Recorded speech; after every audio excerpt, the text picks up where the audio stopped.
मुंबईतील वांद्रे परिसरामध्ये उपमुख्यमंत्री एकनाथ शिंदे यांच्या उपस्थितीमध्ये बैठक। महापालिका निवडणुकीच्या पार्श्वभूमीवर शिंदेंच्या शिवसेनेची बैठक। एका नवीन ॲपच्या मदतीने पदाधिकाऱ्यांची नोंदणी करण्यात येणार। बेस्टमध्ये महायुतीचा झेंडा फडकवला तसाच महापालिका निवडणुकीत फडकवायचा। बैठकीत उपमुख्यमंत्री एकनाथ शिंदे यांच्या पदाधिकाऱ्यांना सूचना। पुणे विद्यापीठ चौकातील दुमजली उड्डाणपुलाचं मुख्यमंत्री फडणवीसांच्या हस्ते लोकार्पण। उपमुख्यमंत्री अजित पवार यांची देखील उपस्थिती। उड्डाणपुलाच्या उद्घाटन प्रसंगी अजित पवारांच्या हातात गाडीचं स्टेअरिंग। पुण्यामध्ये उड्डाणपुलाच्या उद्घाटनावरून महायुतीमध्ये श्रेयवाद। उद्घाटनापूर्वी भाजप आणि राष्ट्रवादीच्या पदाधिकाऱ्यांकडून घोषणाबाजी। एनडीएचे उमेदवार सीपी राधाकृष्णन यांच्याकडून उपराष्ट्रपती पदासाठी उमेदवारी अर्ज दाखल।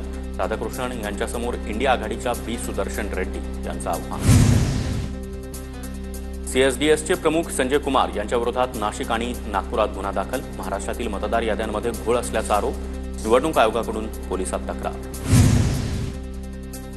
जिल्हा नियोजन समितीच्या निधी वाटपाचा फॉर्म्युला ठरला, त्यामुळे पालकमंत्र्यांच्या मनमानीला चाप बसणार। पालकमंत्र्यांना निधी खर्च करताना अनेक नियमांचं पालन करावं लागणार।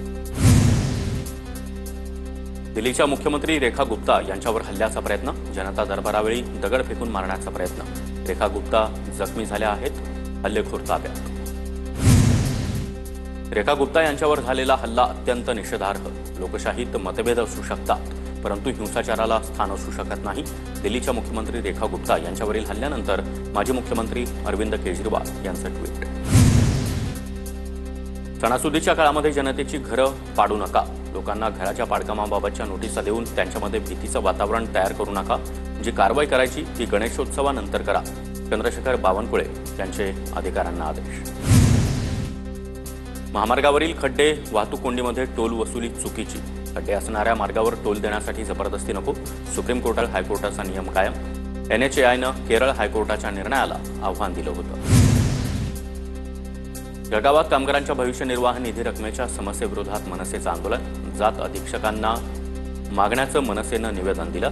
मागण्या न सोडवल्यास तीव्र आंदोलन करण्याचा मनसेचा इशारा।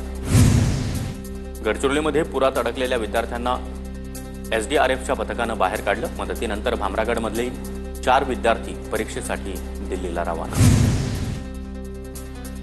खडकवासल्यातून विसर्ग सुरू। टिळक पूल वाहतुकीसाठी बंद। प्रशासनाकडून खबरदारी म्हणून वाहतूक बंद करण्याचा निर्णय। याआधी भिडे पूलही वाहतुकीसाठी बंद करण्यात आला होता। खडकवासल्यातून विसर्ग सुरू असल्यामुळे एकतानगर परिसर जलमय। 4 इमारतींच्या पार्किंगमध्ये पाणी भरलं। एकतानगरमध्ये अग्निशमन दलाच्या 2 तुकड्या तैनात। एकतानगर परिसर जलमय झाल्यामुळे अनेक सोसायट्यांमध्ये पुराचं पाणी शिरलं। रहिवाशांचं रेस्क्यू करण्यात आलं। खडकवासला धरणामधून विसर्ग वाढवला। जिल्ह्याला रेड अलर्ट जारी। रायगडमध्ये मुसळधार पावसामुळे सर्वच नद्यांना पूर। तळा तालुक्यातील कड्यांची गाणी या गावाचा संपर्क तुटला। 12 कुटुंबांचं स्थलांतर। नांदेडमध्ये पैनगंगा नदीच्या पुरामध्ये जीव धोक्यात घालून शेतकऱ्यांचा प्रवास। नांदेडच्या गुरफळी आणि मार्लेगाव परिसरातील प्रकार। गुराढोरांना चारा पाणी करण्यासाठी शेतकऱ्यांकडून तराफ्याची मदत। रायगडमधील साळाव तळेखार महामार्गाची मोठी दुरवस्था। ग्रामस्थ आक्रमक। गणेशोत्सवात हा मार्ग पूर्णपणे ठप्प होण्याची भीती। महामार्गाची तात्काळ दुरुस्त करण्याची मागणी। रायगडमध्ये मुसळधार पावसामुळे सर्वच नद्यांना पूर। तळा तालुक्यातील कड्यांची गाणी गावाचा संपर्क तुटला।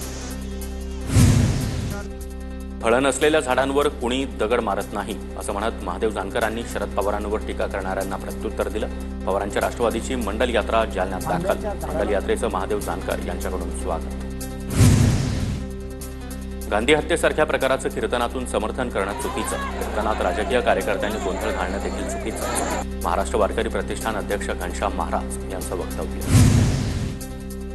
संभाजीनगर पालिकेचे आयुक्त जी श्रीकांत यांना कोर्टाच्या आदेशानुसार नोटीस देणार। संभाजीनगर महानगरपालिकेला बेकायदेशीर पद्धतीनं जनतेची घरं तोडण्याचा अधिकार नाही। सामाजिक कार्यकर्ते विनोद पाटील यांची प्रतिक्रिया। वनमंत्री गणेश नाईकांच्या जनता दरबाराचं पुन्हा एकदा ठाण्यात बॅनर झळकले। ठाण्यातील रामगणेश गणकरी नाट्यगृहामध्ये येत्या 22 ऑगस्ट रोजी जनता दरबाराचं आयोजन।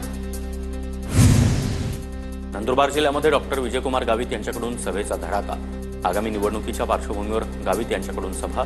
जिल्हा परिषदेची सत्ता पुन्हा ताब्यात घेण्यासाठी डॉक्टर गावित मैदानात।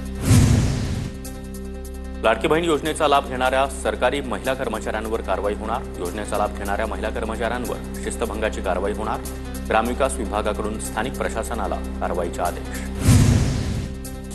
युवक काँग्रेसचे नवनिर्वाचित महाराष्ट्र प्रदेशाध्यक्ष शिवराज मोरे यांचा पदग्रहण सोहळ्याला प्रदेशाध्यक्ष हर्षवर्धन सपकाळ आणि माजी आमदार मोहन जोशींची उपस्थिती। जळगावच्या यावल तालुक्यातून अजीव पर्व युवा संवाद ग्राम संपर्क अभियानाला सुरुवात। एलईडी व्हॅनद्वारे शासकीय योजनांबाबत जनजागृती। जिल्हाध्यक्ष उमेश नेमाडे यांच्याकडून राष्ट्रवादीचा झेंडा दाखवून अभियानाला सुरुवात। आमदार राजेश क्षीरसागर यांच्या वाहनावर पोलीस टीका। ठाकरेंच्या सेनेचे जिल्हाप्रमुख रविकिरण इंगवलेंचा आरोप, पोलिसांनी कारवाई करावी अन्यथा शिवसैनिक दिसेल तिथे ही गाडी अडवतील, इंगवलेंचा इशारा। आगामी गणेशोत्सव आणि ईदच्या पार्श्वभूमीवर नवी मुंबई पोलिसांची बैठक संपन्न। मिरवणूक काढताना नियमांचं पालन करा, पोलिसांच्या पदाधिकाऱ्यांना सूचना। नंदुरबारमधील विद्यार्थ्यांसाठी क्रीडा गणवेश बंधनकारक। क्रीडा गणवेशांमुळे पालकांची आर्थिक लूट होत असल्याचा हिंदू सेवा सहाय्यक समितीचा आरोप। निर्णयाविरोधात हिंदू सेवा सहाय्यक समितीचं आमरण उपोषण। जळगावच्या कासोदामध्ये संत सेना महाराज पुण्यतिथी निमित्तानं पालखी मिरवणूक। नाभिक समाजाकडून पालखी मिरवणुकीचं आयोजन। गणेशोत्सवाच्या काळात मुंबई गोवा महामार्गावर अवजड वाहनांना बंदी। 16 टनापेक्षा जास्त वजनी वाहनांना वाहतूक बंदी। 23 ऑगस्ट ते 7 सप्टेंबरपर्यंत ठराविक काळात वाहतूक बंदी असणार। नागपूरच्या मूर्तिकारानं गणपतीच्या सप्तमूर्तिका मूर्ती साकारल्या। मूर्तींसाठी महाराष्ट्र, मध्य प्रदेश आणि उत्तर प्रदेशमधील मातीचा उपयोग। मूर्तिकार सुरेश पाठक यांनी 100 मूर्ती घडवल्या। मुंबईतील नरिमन भाट नगर प्रभादेवीजवळ अजगर आढळला। सर्पमित्रानं अजगराला रेस्क्यू केलं। वसई विरार महापालिका माजी आयुक्तांची कोठडीत रवानगी। ईडीनं दुसऱ्या रिमांडसाठी अनिल पवार यांना कोर्टात हजर केलं होतं। यवतमाळमध्ये रेल्वेच्या खड्ड्यामध्ये बुडून 4 मुलांचा मृत्यू। दारव्हामध्ये उड्डाणपुलासाठी खोदलेल्या खड्ड्यात 4 मुलं बुडाली। नागरिकांनी धाव घेऊन मुलांना बाहेर काढलं, मात्र रुग्णालयात दाखल केल्यानंतर मृत घोषित करण्यात आलं। सिडकोकडून नवी मुंबईत लवकरच जम्बो लॉटरी काढली जाण्याची शक्यता। सरकारनं लवकर निर्णय घेतल्यास सिडको लॉटरी काढू शकतं। सिडको घरांच्या किमती कमी करण्याबाबत मुख्यमंत्र्यांची लवकरच बैठक। जळगावच्या एरंडोलमधील खेडी गावात एकाच कुटुंबातील 5 जणांचा विजेच्या धक्क्यानं मृत्यू। कुटुंबासोबत असलेली 1.5 वर्षाची चिमुकली सुखरूप बचावली। अक्षय कुमार, अर्शद बारसीला 28 ऑगस्टला पुणे कोर्टात हजर राहण्याचे आदेश। दोघांचा जॉली LLB 3 हा चित्रपट वादाच्या भोवऱ्यात अडकला। वकील न्यायाधीशांवर असभ्य भाषेत विनोद केल्याचा चित्रपटावर ठपका। मुंबई विद्यापीठाच्या पदव्युत्तर प्रवेश प्रक्रियेला मुदतवाढ। मुंबई विद्यापीठ प्रशासनाकडून प्रवेश प्रक्रियेला 25 ऑगस्टपर्यंत मुदतवाढ। पुण्याच्या राजगड तालुक्यातील पानशेत मालखेड गावामध्ये बिबट्याचा मुक्त संचार। एका खासगी कंपनीमध्ये बिबट्याचा वावर आढळला। विजेच्या धक्क्यानं मरण पावलेल्या एकाच कुटुंबातील 5 जणांची मृत्यूनंतरही मरण यातना सुरूच। कुटुंबियांचे मृतदेह रुग्णवाहिकेतून रुग्णालयात आणताना रुग्णवाहिका बंद पडली। दुसऱ्या रुग्णवाहिकेला दोरी बांधून रुग्णवाहिकेला खेचण्याची वेळ। भिवंडी शहराजवळील काटई ग्रामपंचायत हद्दीमध्ये कंटेनर थेट तलावात शिरला। कंटेनरचं ब्रेक निकामी झाल्यामुळे हा अपघात घडल्याची माहिती। नवी मुंबईच्या ऐरोलीतील तरुणीचा विनयभंग करणाऱ्या आरोपीला अटक। पहाटे कामाला जाणाऱ्या मुलीला स्पर्श करत अज्ञात इसमानं विनयभंग केला होता। मुंबई पोलिसांकडून ड्रग्ज तस्करांवर पहिल्यांदाच मोक्का कायद्याअंतर्गत कारवाई। अंमली पदार्थ विरोधी पथकाकडून 3 मोक्का अंतर्गत कारवाई। पुण्याच्या लोणावळ्यामध्ये भर रस्त्यात मद्यधुंद महिलेचा धिंगाणा। मुंबई पुणे महामार्गावर काही काळ वाहतूक विस्कळीत। दारूच्या नशेत असलेल्या महिलेला पोलिसांनी ताब्यात घेतलं। अग्नी 5 बॅलिस्टिक क्षेपणास्त्राची चाचणी यशस्वी। क्षेपणास्त्रातील तांत्रिक बाबींच्या पडताळणीसाठी ही चाचणी घेतली। ओडिशातील चांदीपूर इथं एकात्मिक केंद्रावर चाचणी पूर्ण।